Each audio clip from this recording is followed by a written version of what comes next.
अस्सलाम वालेकुम students, welcome to science academy.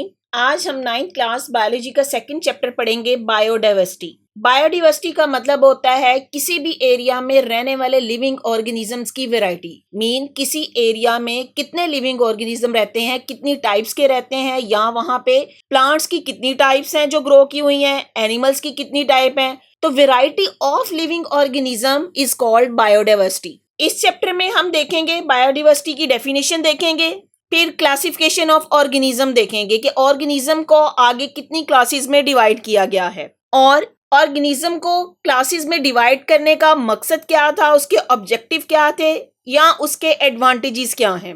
Organisms को टेक्सोनोमिक रैंक किस तरह दिए गए हैं, किस बेस पे उनकी क्लासेस बनाई गई हैं। देन हम इसमें देखेंगे वायरसेस क्या है, वायरस जो है वो ऑर्गेनिज्म से डिफरेंट क्या है, उसकी कॉम्प्लिकेशंस क्या हैं, और बाइनोमियल न्यूमेरिकल के बारे में पढ़ेंगे कि किसी भी ऑर्गेनिज्म को किस तरीके से साइंटिफिक नेम दिया जाता है। चैप्टर स्टार्ट करते हैं। Our planet is home to vast variety of organism from tiny insect to towering trees.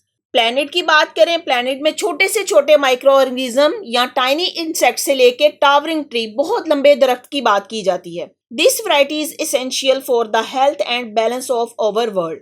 तो वैरायटी ऑफ ऑर्गेनिज्म हमारी हेल्थ के लिए और इस इकोसिस्टम या इस दुनिया के बैलेंस करने के लिए बहुत जरूरी है। It provides us with food, medicine and clean air. Biodiversity की वजह से ही हमें फूड मिलती है, मेडिसिन और क्लीन एयर मिलती है। In this chapter we will explore the variety of organism and the method of classifying them in group। तो इस चैप्टर में हम देखेंगे कि ऑर्गेनिज्म की वैरायटी क्या है, उसके बारे में पढ़ेंगे, उनकी क्लासेस के बारे में पढ़ेंगे और किस तरीके से किसी भी ऑर्गेनिज्म को क्लास में या ग्रुप में डिवाइड किया जाता है।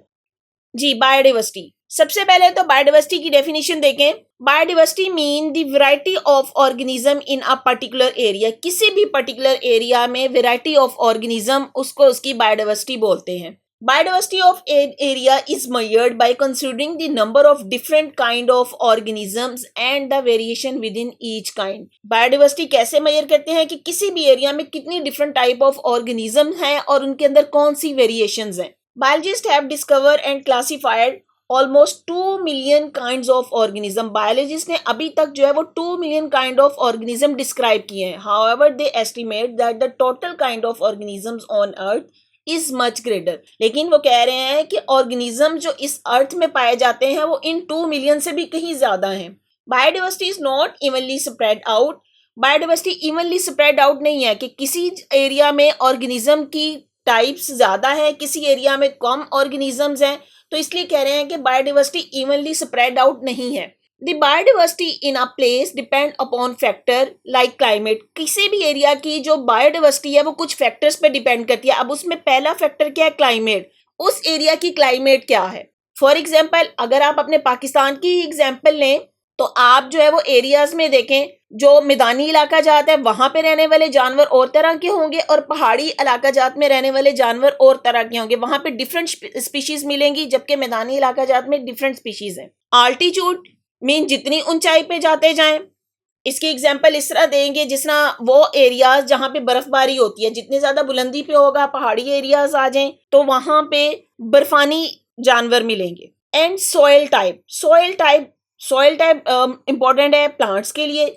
जहां की मिट्टी ज्यादा जरखेज होगी वहां पे प्लांट्स डिफरेंट टाइप होंगे, लेकिन अगर किसी एरिया की जो मिट्टी अच्छी नहीं है तो वहां पे प्लांट की ग्रोथ कम होगी। तो अब यहाँ पे जो आपसे क्वेश्चन पूछा जा सकता है कि किन फैक्टर के ऊपर बायोडाइवर्सिटी डिपेंड करती है, तो ये फैक्टर है climate, altitude and soil type.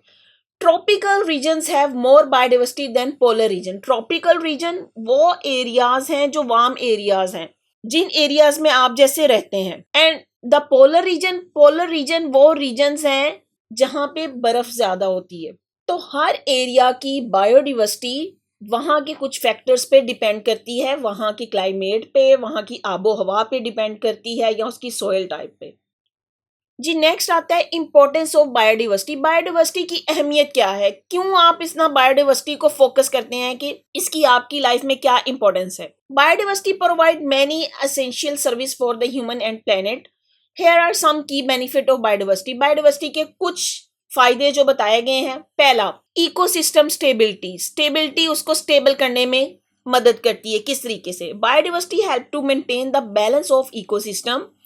It play important role in biogeochemical cycle such as carbon cycle, nitrogen cycle, oxygen cycle भी इसमें आता है। तो हमारे इन्वायरमेंट में जितने ये साइकिल चल रहे हैं, carbon cycle, nitrogen cycle, water cycle, ये सब ऑर्गेनिजम्स के ऊपर डिपेंड कर रहे हैं। अब ऑर्गेनिज्म क्या है? वो बायोडाइवर्सिटी है। तो इस तरीके से बायोडाइवर्सिटी जो है वो इकोसिस्टम को बैलेंस करने में हेल्पफुल है। नेक्स्ट है क्लाइमेट रेगुलेशन। किसी भी एरिया की क्लाइमेट को रेगुलेट करती है। Plants and algae absorb carbon dioxide, it help to keep the climate balance. अब हमें पता है कि plants are the best absorber of for the carbon dioxide and they release oxygen for us. तो इस तरीके से उस एरिया की जो बायोडाइवर्सिटी जिसमें प्लांट्स इंक्लूड है वो उसकी क्लाइमेट को रेगुलेट करते हैं। अब देखें, अगर आप जो है वो प्लांट्स को कट डाउन कर दें, जैसे कहा जाता है कि हमारी इन्वायरमेंट में बहुत ज़्यादा पोल्यूशन आ रही है, हमारा इन्वायरमेंट चेंज होता जा रहा है, हमारा क्लाइमेट चेंज हो रहा है। क्यों? उसकी रीज़न क्या बताते हैं जी? बहुत ज़्यादा इंडस्ट्रियलाइजेशन की वजह से प्लांट्स कट कर दिए गए हैं। हर तरफ जो है वो इमारतें बना दी गई हैं, घरों की तमीर हो गई है, तो प्लांट्स की ग्रोथ कम हो गई है, जिसकी वजह से ये क्लाइमेट चेंज आ रहा है। लेकिन अगर यही प्लांट्स या दरख्त ज़्यादा से ज़्यादा लगाए जाएंगे तो वो उस एरिया की क्लाइमेट को रेगुलेट करेंगे जी। नेक्स्ट है नेचुरल रिसोर्सेज। अब natural resources, biodiversity provide a vast array of resources from food and medicine to building material and fuel. Resources कैसे? रिसोर्सेज वो जराए हैं जिनको आप अपने फ़ायदे के लिए इस्तेमाल करते हैं। बायोडाइवर्सिटी कैसे? जैसे आप जो है वो दरख्त उगाते हैं, दरख्तों से आपको फ्रूट भी मिलता है, लकड़ी भी लेते हैं, फिर उसको फ्यूल के तौर पे भी यूज़ करते हैं, या डिफरेंट एनिमल्स हैं जिनका आप गोश्त खाते हैं। तो ये नेचुरल रिसोर्स है आपके लिए, अल्लाह ताला की तरफ से ये रिसोर्स है कि आप इनको अपने फ़ायदे के लिए यूज़ करते हैं। नेक्स्ट है इकोनॉमिक बेनिफिट। इकोनॉमिक बेनिफिट क्या है? आपकी माशियात को क्या फ़ायदे मिलते हैं? Biodiversity support different industries. अब डिफरेंट इंडस्ट्रीज़ को सपोर्ट करती है, जैसे डिफरेंट प्लांट्स हैं, जड़ी बूटियां हैं जिनसे मेडिसिन तैयार की जाती है, तो फार्मास्यूटिकल इंडस्ट्री को ये सपोर्ट करती है। अब एग्रीकल्चर में आ जाता है, जैसे ज़राअत की पैदावार बढ़ाते हैं, उसमें आप डिफरेंट काइंड ऑफ वीट ले लें, राइस ले लें, तो अपने फ़ायदे के लिए आप उसको उगाते हैं। फिर tourism and pharmaceutical industries. Pharmaceutical वो इंडस्ट्री जिसमें मेडिसिन क्रिएट की जाती हैं, तो इसके इकोनॉमिक बेनिफिट्स आ जाते हैं। अब यहाँ पे इंफॉर्मेशन दी गई है, the United nation has designated May 22nd as the International Biodiversity Day। Objective point of view से आपसे क्वेश्चन पूछा जा सकता है कि इंटरनेशनल बायोडाइवर्सिटी डे कब मनाया जाता है, तो ये 22 मई को मनाया जाता है। It is celebrated to promote the protection of biodiversity. और इसके मनाने का मकसद क्या है कि बायोडाइवर्सिटी की हिफाजत को यकीनी बनाया जाए जी। नेक्स्ट हमारा टॉपिक है क्लासिफिकेशन। क्लासिफिकेशन क्या का मतलब हो गया? क्लासिफाई करना, तकसीम करना। ऑर्गेनिजम्स को तकसीम किया गया है डिफरेंट क्लासेस में या डिफरेंट ग्रुप्स में। Biologist have identify about 2 million kinds of organism. Out of these, 0.5 millions are the kind of plant and 1.5 million are kind of the animals। Objective point of view से आपने ये बात याद रखनी है। अब तक बायोलॉजिस्ट ने 2 मिलियन काइंड ऑफ ऑर्गेनिज्म है। अब ऑर्गेनिज्म में प्लांट्स भी हैं, एनिमल्स भी हैं, जिसमें उन्होंने कहा 0.5 मिलियन प्लांट्स हैं जबकि 1.5 मिलियन एनिमल्स हैं। It is only A small percentage of the total kind which live on the earth. लेकिन साथ में कह रहे हैं कि जितने जानदार जो जमीन पे रह रहे हैं ये उसकी एक स्मॉल परसेंटेज है। Every year biologist discover thousands of new kind of organism. हर साल thousands of different kind of organism discover होते हैं। To better study such a large collection of organism, biologist classify them. अब इतने organism को study करने के लिए उनको डिफरेंट क्लासेस में डिवाइड कर दिया गया है। Classification is the process in which organism are divided into groups and sub group. अब यहाँ पे क्लासिफिकेशन की डेफिनेशन क्या है? It is the process in which organisms are divided into groups and sub groups on the basis of similarities and difference. किसी भी organism में कोई सिमिलरिटीज या डिफरेंस की बेस पे उनको ग्रुप्स या सब ग्रुप में डिवाइड किया गया है। इस प्रोसेस को हम बोलते हैं क्लासिफिकेशन, तकसीम करने का अमल, जानदारों को तकसीम करने का अमल। Aims and principles of classification. Classification का मकसद या उसके असूल क्या है? शॉर्ट क्वेश्चन के व्यू से ये इंपॉर्टेंट है। उसके एम्स क्या हैं देखते हैं। पहला एम है to determine the similarities and difference among the organism so that they can be studied easily. सबसे पहला इसका मकसद क्या था कि ऑर्गेनिज्म को उनकी मुशाहबत या डिफरेंसेस की बेस पे अलग-अलग किया जा सके ताकि उनको पढ़ने में आसानी हो।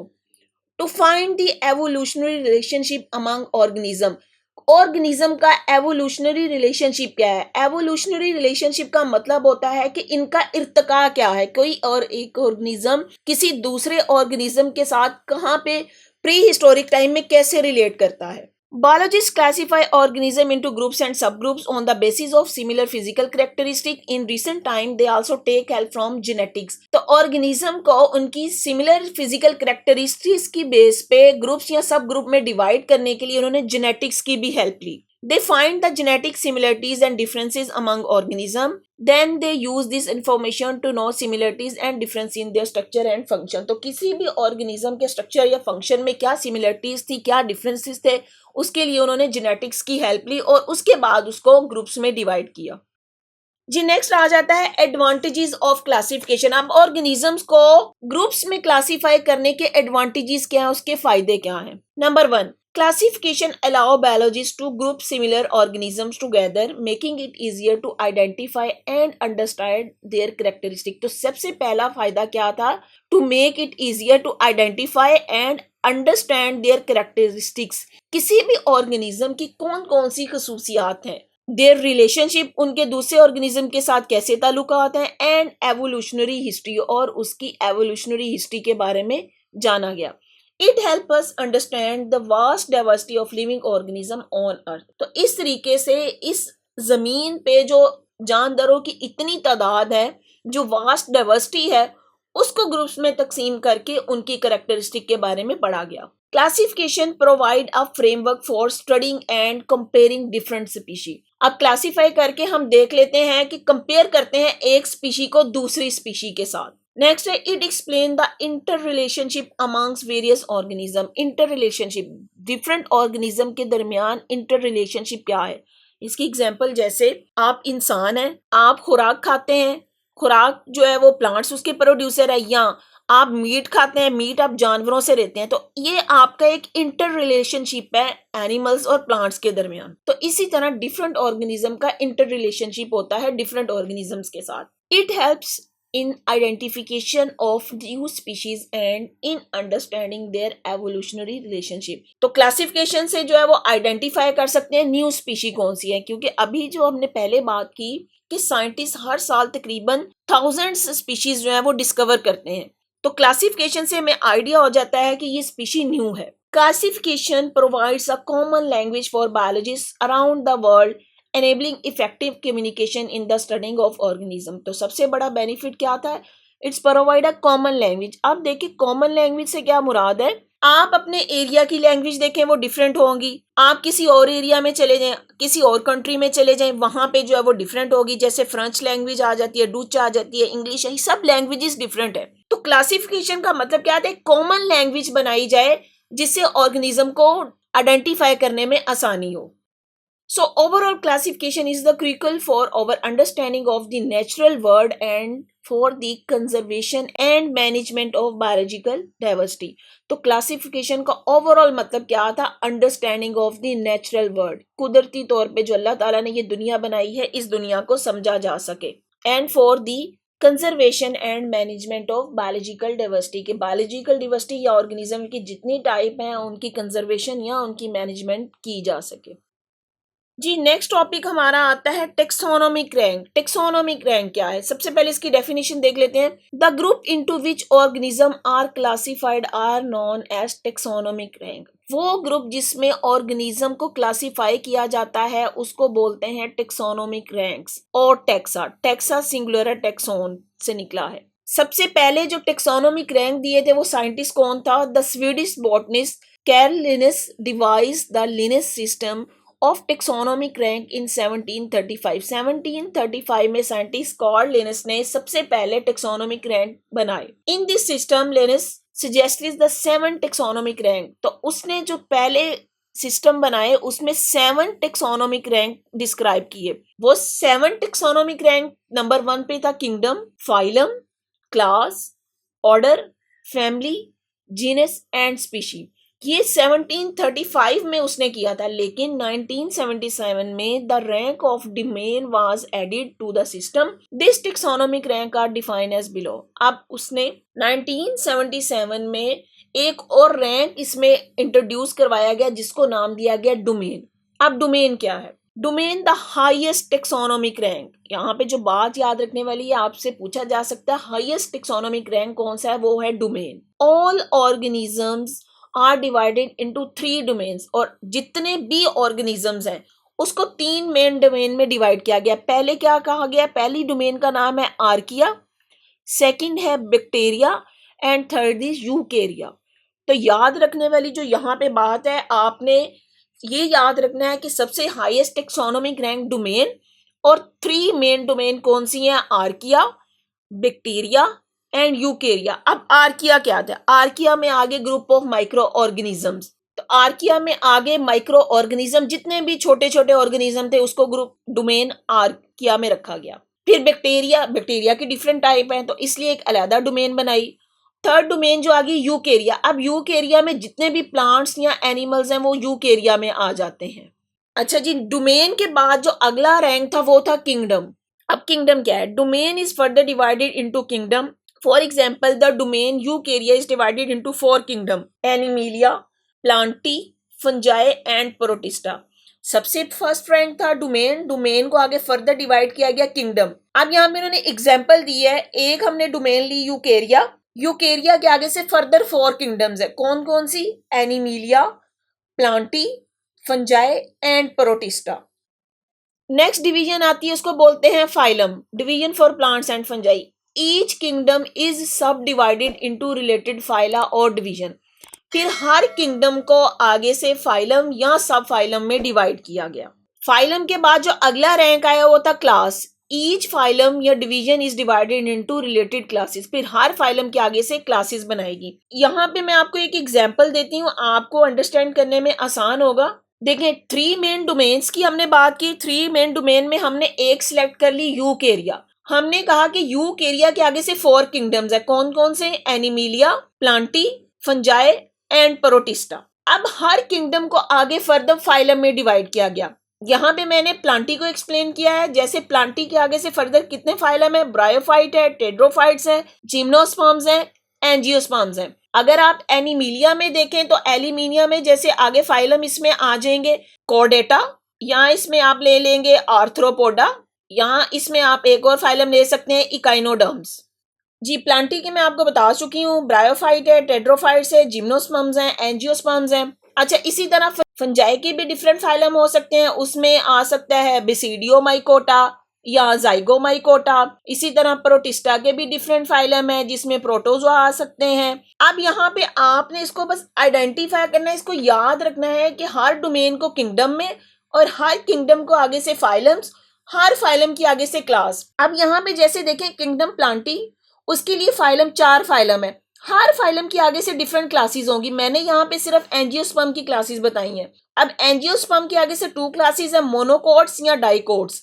आपने पहले भी छोटे होते साइंस की बुक में ये पढ़ा हुआ है, मोनोकोटिलिडनस प्लांट्स या डाइकोटिलिडनस प्लांट्स कौन से होते हैं। तो ये एक्चुअली एंजियोस्पर्म की आगे से क्लास है। अब क्लास के बाद आगे फर्दर इनको ऑर्डर्स में डिवाइड किया गया। ऑर्डर देखें तो मोनोकोटिलिडन के भी आगे से डिफरेंट ऑर्डर हैं, डाइकोटिलिडन के भी आगे से डिफरेंट ऑर्डर हैं। तो इसका मतलब हुआ आपने जनरल से स्टार्ट किया और आगे आप स्पेसिफिक की तरफ जाते जा रहे हैं। दोबारा टॉपिक पे आते हैं। क्लास तक हमने बात की। अब जैसे क्लास के बाद आगे फर्दर उसको ऑर्डर में डिवाइड किया जाएगा। Each class is further divided into related orders. जैसे मैंने अभी बताया है कि क्लास की अगर बात करें मोनोकोटिलिडन या डाइकोटिलिडन प्लांट, तो आगे से इनके डिफरेंट ऑर्डर्स है। फिर आगे आती है जी family. Each order is broken down into related family. हर ऑर्डर को आगे से फैमिली में डिवाइड किया गया है। फैमिली के बाद genus. Each family is divided into related genera singular genus.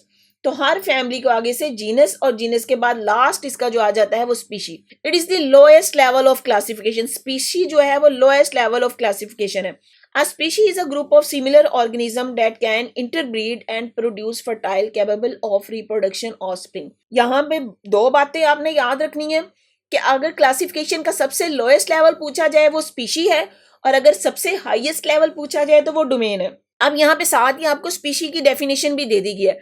A species is a group of similar organism that can interbreed, ऐसे organism that can interbreed and produce fertile offspring, मतलब अपने ही जैसे जानदार पैदा करते हैं। जैसे ह्यूमन बीइंग जो है वो एक स्पीशी है, ह्यूमन अपने जैसे ही ह्यूमंस पैदा करते हैं। जानदार जानवर को देख लें, किसी भी जानवर की टाइप का ले लें, भैंस को ले लें, गाय को ले लें, बंदर को ले लें, वो अलग अलग स्पीशीज हैं, वो अपने जैसे जानदार पैदा करते हैं। तो स्पीशी की डेफिनेशन क्या आ गई? It is the group of the similar organism that can interbreed and produce a fertile offspring. ये डेफिनेशन आपने याद रखनी है। अब यहाँ पे यही जो आपको फ्लो डायग्राम बताई गई है, सबसे पहले जो डोमेन को किंगडम में डिवाइड किया गया, किंगडम से आगे फाइलम, फाइलम से क्लास, फिर order, family, genus and species. आपने ये इसका अरेंजमेंट आपने ये याद रखनी है कि अरेंजमेंट क्या है। अच्छा, यहाँ पे अब टेबल में आपको डिफरेंट एग्जाम्पल दे के समझाया गया है। Classification of fruit fly, human and P. सबसे पहले देखें फ्रूट फ्लाई क्या है, इसका टेक्सोनोमिक रैंक। डोमेन इसमें किस में आ जाएगी? यूकेरिया में आती है। किंगडम उसकी क्या है? एनिमीलिया। फाइलम उसका क्या है? आर्थ्रोपोडा। क्लास इंसेक्ट है। ऑर्डर डाइप्टेरा है। फैमिली ड्रोसोफिलिडिया। जीनस ड्रोसोफिला और स्पीशी ड्रोसोफिला मेलानोजेस्टर। यहाँ पे स्पीशी पे जो इसका नाम लिखा है ना, ड्रोसोफिला मेलानोजेस्टर, ये इसका साइंटिफिक नेम है। इसी तरह ह्यूमन देखें, डोमेन उसकी यूकेरिया है, किंगडम एनिमीलिया, फाइलम क्या आ गया? कॉर्डेटा, क्लास उसकी है मेमीलिया, ऑर्डर प्राइमेट्स, फैमिली है होमोनियडी, जीनस होमो और स्पीशी क्या है? होमोसेपियन। अब इंसान का साइंटिफिक नेम अगर आपसे पूछा जाए तो वो साइंटिफिक नेम क्या है? होमोसेपियंस। इसी तरह पी, मटर, मटर का डोमेन क्या था? यूकेरिया, किंगडम अब इसमें क्या आ गई? प्लांटी। देखिए यहाँ पे फ्रूट फ्लाई थी, ह्यूमन, ये दोनों किंगडम एनिमीलिया था, लेकिन पी प्लांट है तो उसकी किंगडम क्या आ जाएगी? प्लांटी। फाइलम इसका क्या है? मैग्नोलियोफाइटा और क्लास भी क्या? मैग्नोलियोप्सीडा। फाइटा जो वर्ड है वो फाइलम के लिए यूज किया जाता है, तो इसलिए आपने यहाँ पे याद रखना है इसका फाइलम या उसकी डिवीजन क्या है? मैग्नोलियोफाइटा, जबकि क्लास क्या है? मैग्नोलियोसीडा। ऑर्डर उसका है फेबेलेस, फैमिली है फेबिएसी, जीनस पिसम और नाम उसका स्पीशी या उसका साइंटिफिक नेम क्या है? पिसम सेटिवम। अब यहाँ पे जो आपसे ऑब्जेक्टिव में पूछा जा सकता है वो ये इन स्पीशीज के नाम है, क्योंकि ये इनके साइंटिफिक नेम है। आपने इनके साइंटिफिक नेम याद रखने हैं। फ्रूट फ्लाई उसका साइंटिफिक नेम ड्रोसोफिला मेलानोजेस्टर, ह्यूमन का साइंटिफिक नेम होमोसेपियंस और पी का साइंटिफिक नेम जो है पिसम सेटिवम। ये आपने लाजमी याद रखने हैं।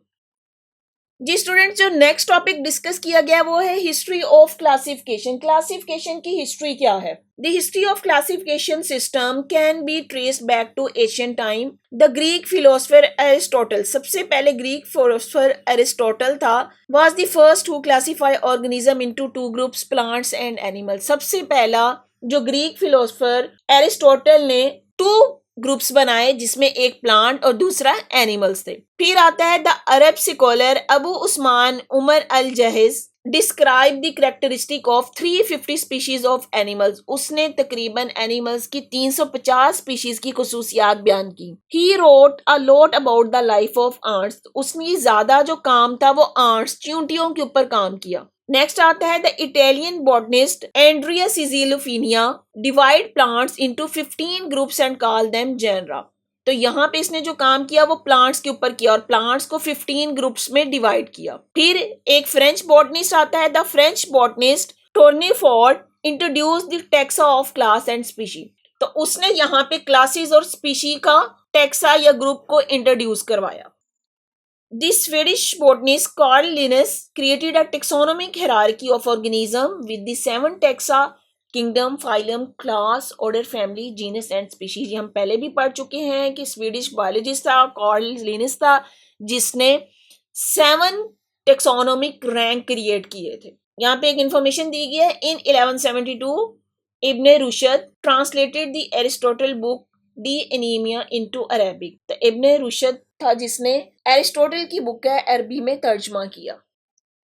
अच्छा, हम ऑर्गेनिजम्स की क्लासिफिकेशन की बात कर रहे हैं तो उनकी हिस्ट्री के बारे में भी पढ़ा। सबसे पहले जो क्लासिफिकेशन का सिस्टम स्टार्ट हुआ उसमें ऑर्गेनिज्म को 2 मेन ग्रुप्स में डिवाइड किया गया, जिसमें कहा गया कि कुछ प्लांट्स है और कुछ एनिमल्स हैं, लेकिन जैसे जैसे उसके ऊपर स्टडी होती गई, उसके बारे में पढ़ते गए, तो फिर एनिमल्स की डिफरेंट काइंड भी इंट्रोड्यूस करवाएंगी, उनको डिफरेंट रैंक्स में डिवाइड किया गया। तो सबसे पहला जो क्लासिफिकेशन सिस्टम आया उसको हम बोलते हैं two kingdom classification system. Two kingdom जैसे नाम से ही जाहिर है कि टू किंगडम्स बनाई गई थी, एक प्लांट्स और एक animals. It was the earliest classification system in which all organism were classified into two kingdoms, Plantae and Animalia. तो नाम से पता चल रहा है कि टू किंगडम, दो ही मेन किंगडम बनाएगी, Plantae and Animalia. The organism that can prepare their own food, autotrophs, were classified in the kingdom Plantae. अब उन दो ग्रुप्स बनाने का या दो किंगडम बनाने का मतलब था कि उन्होंने कहा कि ऐसे ऑर्गेनिज्म जो अपनी खुराक खुद तैयार करते हैं, prepare their own food, they are autotrophs,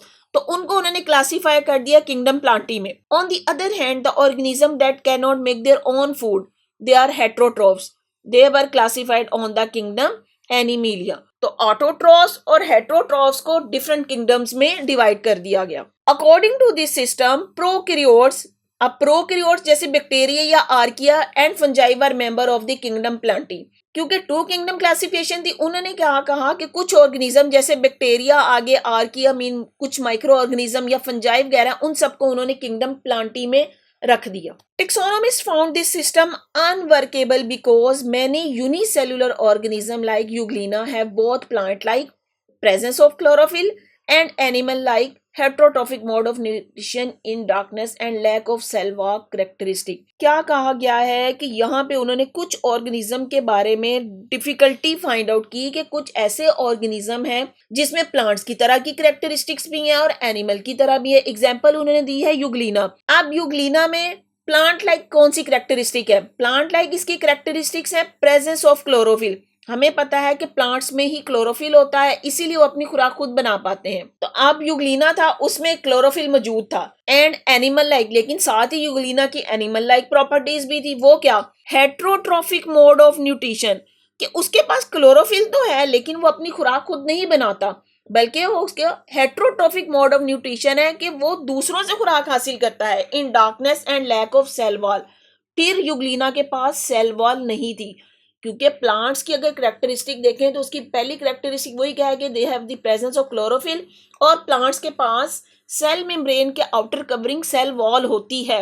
लेकिन यूग्लिना क्या था? यूग्लिना के पास प्लांट लाइक क्लोरोफिल तो था, लेकिन साथ ही इसकी कुछ एनिमल की तरह भी करेक्टरिस्टिक थी कि डार्क में वो heterotrophic mode of nutrition use करता है और उसके पास सेल वॉल नहीं है। तो फिर ऐसे ऑर्गेनिजम्स को कहाँ रखा जाए, किंगडम प्लांटी में या किंगडम एनिमिलिया में? तो ये कंफ्यूजन क्रिएट हो गई। अब इस कंफ्यूजन को ओवरकम करने के लिए so a separate kingdom was propose for the such organism, तो उन्होंने एक और किंगडम बना दिया ऐसे ऑर्गेनिज्म को वहां पे रखने के लिए।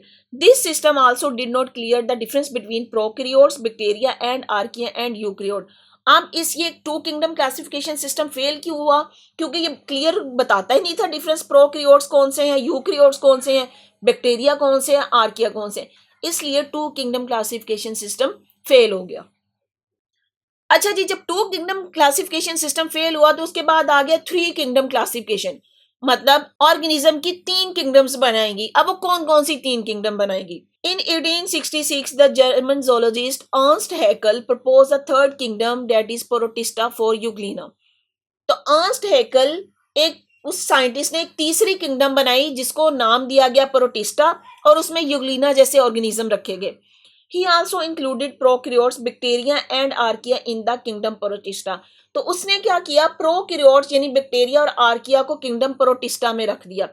इन this system Fungi were still included in the kingdom Plantae, Fungi को प्लांटी में ही रखा गया। Some taxonomist disagree about the position of Fungi in the kingdom Plantae, लेकिन कुछ टेक्सोनोमिस्ट उन्होंने कहा कि फंजाई को प्लांटी में नहीं होना चाहिए। क्यों नहीं होना चाहिए? अब रीजंस क्या थी? Fungi resembles plant in many ways but are heterotrophs. अगर जब फंजाई की कुछ खसूसियात प्लांट से मिलती है लेकिन ये हेट्रोट्रोप्स हैं, which get their food by absorption, जो अपनी खुराक एब्जॉर्ब करते हैं। They do not have cellulose, इनके पास सेलुलोज नहीं है इनकी सेल वॉल्स में, rather they have the chitin. तो इनकी जो सेल वॉल है वो काइटिन से मिलके बनी होती है। प्लांट्स की सेल वॉल में सेलुलोज होता है, जबकि फंजाई की सेल वॉल काइटिन की मिली है। तो अगर आपसे यहाँ पे क्वेश्चन पूछा जाए कि how fungi are different from kingdom Plantae, तो आपने जो डिफरेंस बताने हैं, सबसे पहला डिफरेंस कि दे आर दी हेटेरोट्रॉफ्स हैं, सेकंड कि they have the chitin in their cell wall. तो यहाँ पे ये इसके दो डिफरेंस है फंजाई के, इसलिए ये फंजाई जो है उसको किंगडम प्लांटी में रखना ठीक नहीं था। तो इसका मतलब हुआ फिर 3 किंगडम क्लासिफिकेशन सिस्टम भी फेल हो गया। जब ये सिस्टम फेल हुआ तो उसके बाद जो अगला सिस्टम आया, it was the 5 kingdom classification system. अब 5 किंगडम क्लासिफिकेशन सिस्टम में क्या कहा गया? In 1937 French biologist E Chatton suggested the term prokaryotic to describe bacteria and eukaryotic to describe protista।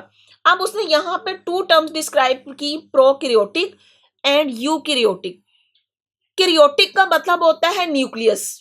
ऐसे ऑर्गेनिज्म जिनके सेल में न्यूक्लियस नहीं था उनको प्रोकैरियोटिक कहा गया, और ऐसे ऑर्गेनिज्म जिनके सेल में न्यूक्लियस था उसको यूकैरियोटिक कहा गया। तो साइंटिस्ट ने ई चैटन ने 2 टर्म डिस्क्राइब की, prokaryotic and eukaryotic to describe protista, fungi, animals and plants। In 1969, American ecologist Robert Whittaker introduced the 5 kingdom classification system। तो 1969 में रॉबर्ट विटकर साइंटिस्ट था जिसने 5 किंगडम क्लासिफिकेशन सिस्टम दिया। अब ये 5 किंगडम क्लासिफिकेशन सिस्टम किन बातों पे बेस किया गया था वो देखें। The levels of the cellular organization, that is prokaryotic bacteria, archaea, and unicellular eukaryotic protista, and multicellular eukaryotic fungi, plants and animal। यहाँ भी उसने levels of organization बनाए थे। किस बेस पे? एक वो कहा गया प्रोकैरियोटिक जिनके सेल में न्यूक्लियस नहीं है। सेकंड उसने कहा यूनिसेलुलर यूकैरियोटिक। यूनिसेलुलर का मतलब है सिंगल सेल ऑर्गेनिज्म है, वो सिंगल सेल और उनके पास न्यूक्लियस है। और थर्ड जो बात की गई मल्टी सेलुलर यूकैरियोटिक, ऐसे ऑर्गेनिज्म जो एक से ज्यादा सेल से मिलकर बने हुए हैं और उनके सेल में न्यूक्लियस है, जिसमें फंजाई, प्लांट्स एंड एनिमल्स आ जाते हैं। सेकंड जो उसकी डिवीजन थी, the modes of nutrition. In organism की खुराक लेने का अमल क्या आता, चाहे वह that is photosynthesis, absorption and injection. अब जैसे प्लांट्स देखें तो वो फोटोसिंथेसिस करते हैं, फंजाई की बात की गई तो वो एब्जॉर्ब करते हैं, और इंजेक्शन जो जैसे एनिमल्स जैसे हम जानदार हैं वो खुराक इंजेस्ट करते हैं, खाते हैं, लेके खाते हैं। On this basis organism were classified into 5 kingdom. अब जो उसने 5 किंगडम बनाई उसमें सबसे पहला ग्रुप बना मुनेरा। मुनेरा में उसने रखे बैक्टीरिया। फिर बना प्रोटिस्टा, वो माइक्रो ऑर्गेनिज्म जैसे प्रोटोजोन्स आ गए। फंजाई के लिए अलहदा किंगडम बना दिया गया, प्लांटी में जितनी प्लांट्स की टाइप थी, और एनिमीलिया। अब यहाँ पे ये 5 किंगडम क्लासिफिकेशन सिस्टम इंपॉर्टेंट है, आपसे इसके बारे में पूछा जा सकता है कि कौन से साइंटिस्ट ने दिया, उसकी किस बेसिस पे उसने ये ऑर्गेनाइजेशन की, कितने उसने ग्रुप्स बनाए। तो आपने ये बातें याद रखनी है कि 5 किंगडम में जो 5 किंगडम्स थी वो सबसे पहले बनी Monera, Protista, Fungi, Plantae and Animalia, क्योंकि it is the basis of the classification of organism। In 1988, American biologists Margulis and Schwartz modified the 5 kingdom classification of Whittaker। अब यहाँ पे अमेरिकन बायोलॉजिस्ट 2 बायोलॉजिस्ट आए थे, मार्गलस एंड श्वार्ट्ज। उन्होंने Whittaker के इस classification system को थोड़ा सा मॉडिफाई किया, तब्दीली क्या की? They considered genetics along with the cellular organization and mode of nutrition in classification। They classify the organism into the same 5 kingdom as proposed by the Whittaker। सिर्फ एक जो चीज उन्होंने ऐड की थी, उन्होंने यहाँ पे उसके जेनेटिक्स को भी कंसीडर किया था, लेकिन उन्होंने जो विटकर का 5 किंगडम क्लासिफिकेशन सिस्टम था उसी को लेके वो आगे चले थे। अच्छा जी, उसके बाद आता है 3 डोमेन क्लासिफिकेशन सिस्टम। अब डोमेन जो हाईएस्ट रैंक था टेक्सोनोमिक रैंक में, in 1977 American microbiologist Carl Woese added a taxon, that is domain above the kingdom। 1977 में माइक्रोबायोलॉजिस्ट था कार्ल वोइस, उसने एक डोमेन टैक्सा इंट्रोड्यूस करवाया। He classified organism into 3 main domains, that is Archaea, Bacteria and Eukarya. तो 3 main domains उसने बनाई, उसमें क्या आ गया? आर्किया आ गया। आर्किया में जितने भी माइक्रो ऑर्गेनिजम्स थे, फिर बैक्टीरिया और यूकेरिया। यूकेरिया में प्लांट्स एंड एनिमल्स आ जाएंगे। It was actually a division of the prokaryotes in the 2 domains. अब यहाँ पे उसने जो प्रोकैरियोट है उसकी 2 डोमेन बना दी, कौन सी? Archaea and Bacteria. While all eukaryote were placed in the single domain Eukarya. जितने भी यूकैरियोट्स थे उनको यूकेरिया में रखा गया। This classification is based on the difference between Archaea and Bacteria. अब डोमेन बनाने का मतलब क्या था कि आर्किया और बैक्टीरिया ये 2 डिफरेंट डोमेन्स हैं, उनकी कैरेक्टरिस्टिक एक दूसरे से बहुत ज्यादा डिफरेंट है, इसलिए यहाँ पे 3 डोमेन्स बनाएगी, आर्किया, बैक्टीरिया एंड यूकेरिया। जी, यहाँ पे एक डायग्राम बनाएगी आपको जो है वो, ताकि समझने में आसानी हो। सबसे पहला जो क्लासिफिकेशन सिस्टम आया था वो 2 किंगडम सिस्टम था, जिसमें 2 ही किंगडम बनाएगी, किंगडम प्लांटी बना देगी और किंगडम एनिमिलिया। फिर उसके बाद 3 किंगडम सिस्टम आया, जिसमें एक अलहदा से किंगडम इंट्रोड्यूस करवाएगी, जो थी प्रोटिस्टा। प्रोटिस्टा में वो तमाम ऑर्गेनिज्म रखे गए जो कि प्लांटी या एनिमिलिया में फिट नहीं आते, जिनमें से कुछ जिनकी प्लांट लाइक भी करेक्टरिस्टिक थी, कुछ एनिमल लाइक करेक्टरिस्टिक थी, जैसे यूग्लिना की हमने बात की। ये इसके बाद आता है जी 5 किंगडम सिस्टम, जो कि रॉबर्ट विटकर ने प्रपोज किया था। उसमें सब किंगडम मोनेरा बनाएगी।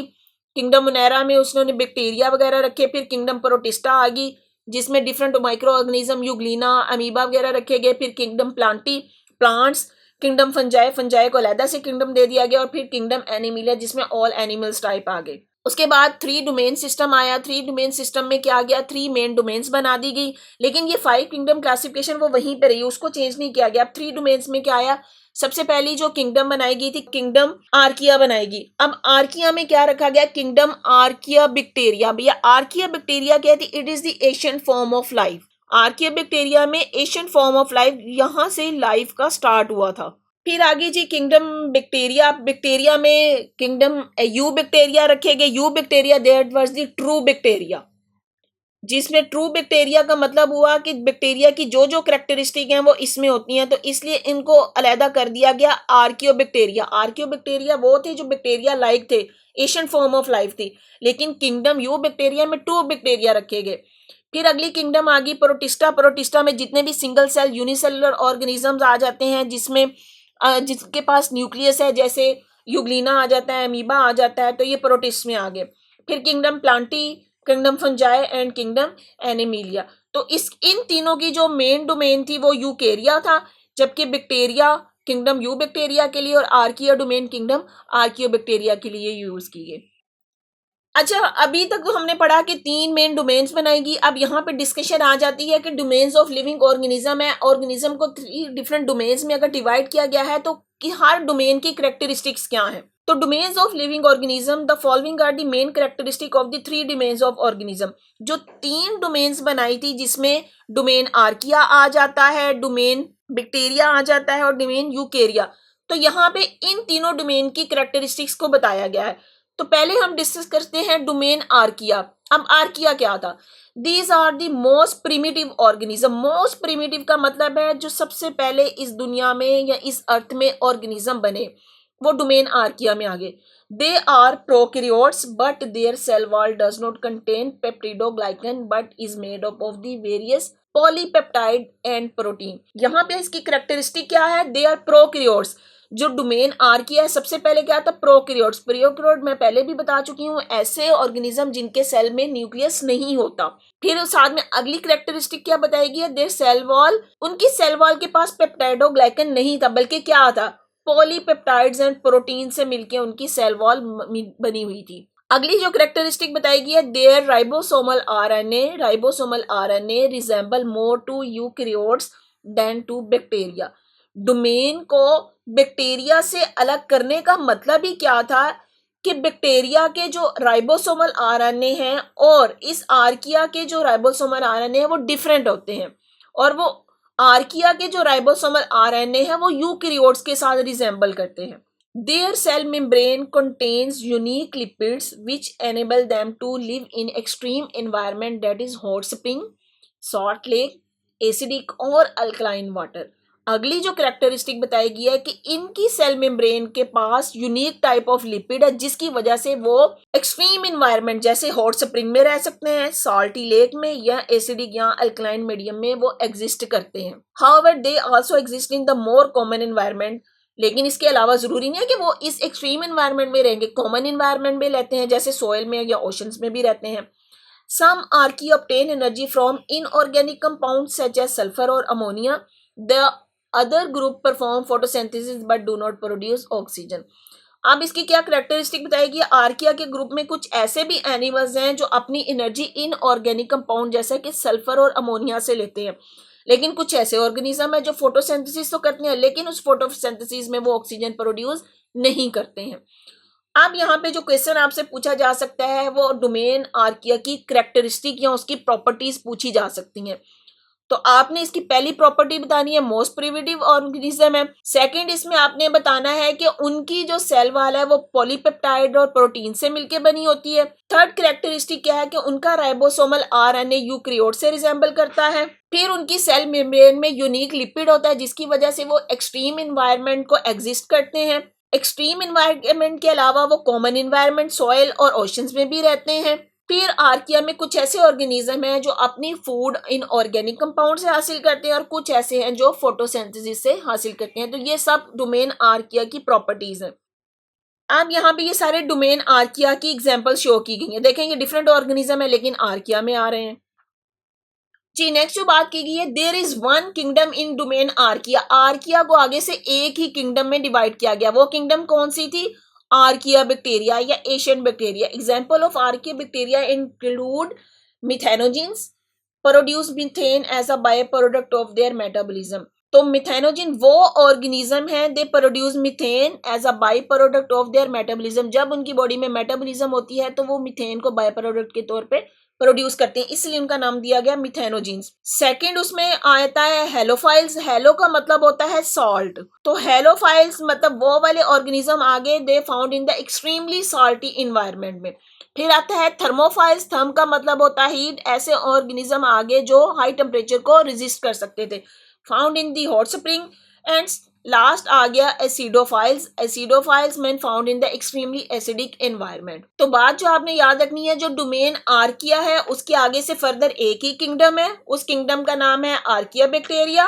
और आर्किया बैक्टीरिया के आगे से यहाँ पे आपको फॉर एग्जाम्पल दी गई है मिथेनोजिन्स, हेलोफाइल्स, थर्मोफाइल्स एंड एसिडोफाइल्स। अब आपने इन चारों के नाम और आगे से उनकी कैरेक्टरिस्टिक्स भी याद रखनी है। अच्छा जी, सेकंड डोमेन आ जाती है bacteria, domain bacteria. This domain contain bacteria and cyanobacteria. अब इसमें बैक्टीरिया और साइनोबैक्टीरिया आ जाते हैं। अब साइनोबैक्टीरिया क्या है? अब cyanobacteria they are the Asian type of bacteria. They are also prokaryotes. The cell wall is made up of peptidoglycan. यहाँ पे अब डोमेन बैक्टीरिया की कैरेक्टरिस्टिक बताई गई है। क्या पहली कैरेक्टरिस्टिक है? दे आर प्रोकैरियोट्स और the cell wall is made up of peptidoglycan. They are found in all environments including soil, water, air and in the bodies of organism. अब bacteria आपसे पूछा जा सकता है कि बैक्टीरिया कहाँ कहाँ मौजूद है, तो वो इन्वायरमेंट में हर जगह मौजूद है, सॉइल में, वाटर, एयर, लैंड और even bodies of organism. They are unicellular. अगली कैरेक्टरिस्टिक बताई गई यूनिसेलुलर। यूनिसेलुलर मतलब सिंगल सेल से बने हैं। Many live solitary although some form chain. Solitary का मतलब है अलग रहना। कुछ इसमें सिंगल सेल की फॉर्म में रहते हैं, कुछ जो है चेन्स बना देते हैं, चेन्स की फॉर्म में या क्लस्टर्स की फॉर्म में या कॉलोनीज की फॉर्म में ये रहते हैं। Most are heterotrophic but some have the chlorophyll and carry out photosynthesis. Mode of nutrition, अपनी खुराक कैसे लेते हैं? मोस्टली इसमें हेट्रोट्रॉफ्स हैं, लेकिन कुछ के पास क्लोरोफिल है तो अपनी फोटोसिंथेसिस से अपनी खुराक खुद बना लेते हैं। This domain contain kingdom eubacteria, true bacteria. Some bacteria cause diseases. Many bacteria are beneficial. Decomposer bacteria play important role in the nutrition cycling. अब यहाँ पे जो डोमेन बैक्टीरिया थी, इसके भी आगे से एक ही किंगडम है जिसको नाम दिया गया है यू बैक्टीरिया। यू बैक्टीरिया जो ट्रू बैक्टीरिया है, जो बैक्टीरिया की जितनी कैरेक्टरिस्टिक है उसको फुलफिल करते हैं। फिर कुछ बैक्टीरिया डिजीजेस कॉज करते हैं, कुछ जो है ह्यूमन के लिए बेनिफिशियल भी हैं। जैसे decomposer bacteria play important role in nutrient recycling. Nutrients को रिसाइकल करने में इंपॉर्टेंट रोल करते हैं। जी, लास्ट और थर्ड डोमेन जो आ गई है वो है यूकेरिया। अब यूकेरिया क्या था? The domain include all unicellular and multicellular eukaryote. इसमें यूनिसेलुलर भी आ जाएंगे, मल्टीसेलुलर भी आ जाएंगे। They have complex eukaryotic cell with nucleus and other membrane bounded organelles. अब इनकी जो कैरेक्टरिस्टिक बताई गई है कि सबसे पहली कैरेक्टरिस्टिक है कि इनके सेल में न्यूक्लियस है, और दूसरी दे हैव न्यूक्लियस के साथ साथ अदर मेम्ब्रेन बाउंडेड ऑर्गेनेल्स इनके सेल में मौजूद है। This domain contain kingdom protista. अब इसकी फर्दर किंगडम में kingdom protista, Fungi, Plantae and animalia. तो डोमेन यूकेरिया के आगे से 4 किंगडम्स हैं, protista, fungi, Plantae and animalia. इससे पहले जो हमने दोनों डोमेन्स पढ़ी थी, उन डोमेन के आगे से एक ही किंगडम थी, लेकिन डोमेन यूकेरिया के आगे से 4 किंगडम्स हैं। जी ये डायग्राम देखें, यहाँ पे 3 डिफरेंट डोमेन्स को बताया गया है। डोमेन बैक्टीरिया, ये बैक्टीरिया दिखाया गया। Bacterial cell are smaller than eukarya cells and have no nucleus, इनमें न्यूक्लियस नहीं है। इसी तरह domain archaea cells have the distinct chemistry and can survive extreme environment. और eukarya cells are the larger and contain more complex structure. Eukarya का structure जो है वो ज्यादा कम्प्लेक्स होता जाता है। जी स्टूडेंट्स, अगर आपको मेरा लेक्चर समझ आया है तो अपने फ्रेंड्स के साथ शेयर करें, मेरी वीडियो को लाइक करें और चैनल को सब्सक्राइब करें। बेल आइकन को क्लिक कर दें ताकि आने वाली हर वीडियो सबसे पहले आपको मिल जाए। और अगर आपने कोई क्वेश्चन करना है तो कमेंट बॉक्स में मुझे कमेंट कर सकते हैं। Thank you.